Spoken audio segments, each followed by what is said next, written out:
So, you think it's a good idea? I'll show you after this guy passes me. You think it's a good idea to drive in a snowstorm like this with your high beams on? I'll show you why you're wrong. This is with low beams. Now, I'm going to turn on high beams. You really think that's better?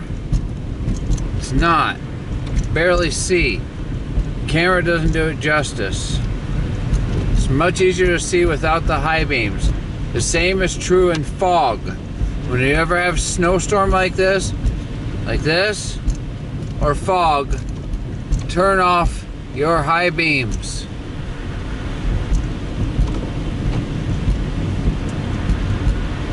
You can see a lot easier. That's all I gotta say on that. So, if you're driving in this kind of crap, stay safe. And remember, no high beams.